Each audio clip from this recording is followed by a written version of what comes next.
All right, 22 foot 4 inches of boat. What do you get for your money?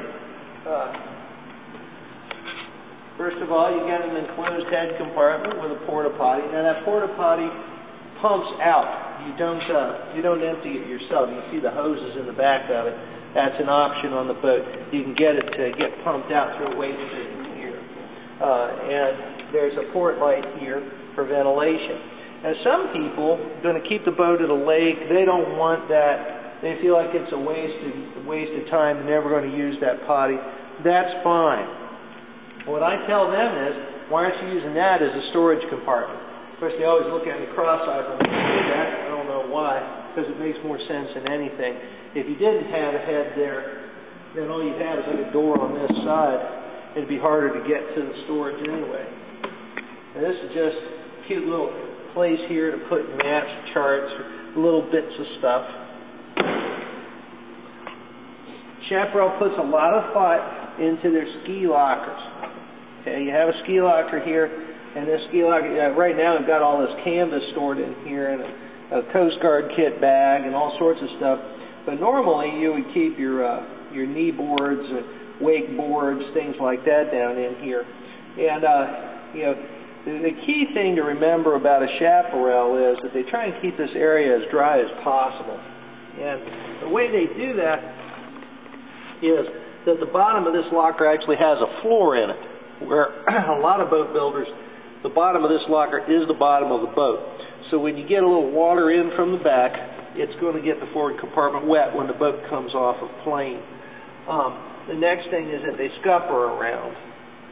You know, a lot of boat builders won't have any scuppering around, and that scuppering, the scuppering leads to a drain, which leads to another drain.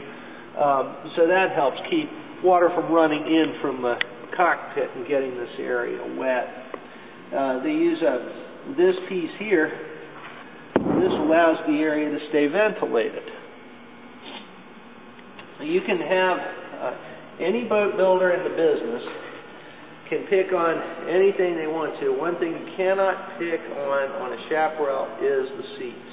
The seats are better than any others in the industry. Now, why do I say that?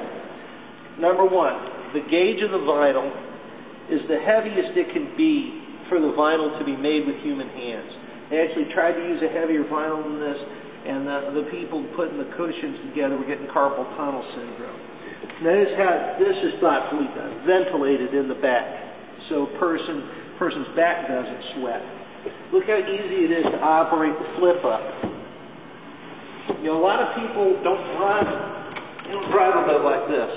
Now when you do, one thing you want to look at is make sure you can see through the windshield. A lot of boat builders will build a low windshield and you're staring right at the bar.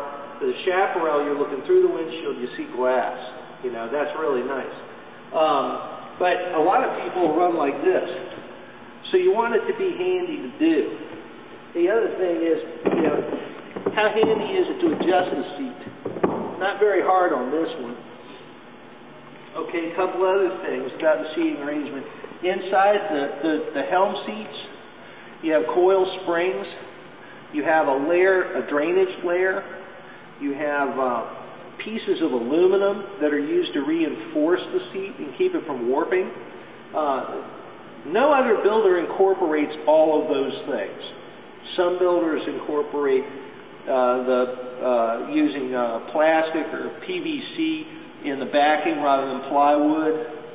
Some of them incorporate a drainage layer, but none of them really incorporate the drainage layer, the flow-through foam, the PVC, and the aluminum backing, and then the heavy gauge vinyl.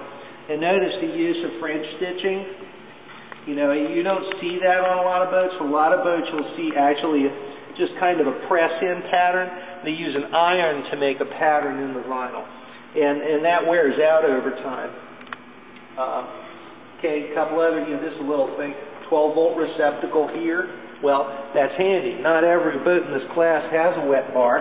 This boat does. It has a wet bar with a trash basket and a sink, so you can access the trash basket from here. So you can throw your stuff away. It's a very practical boat.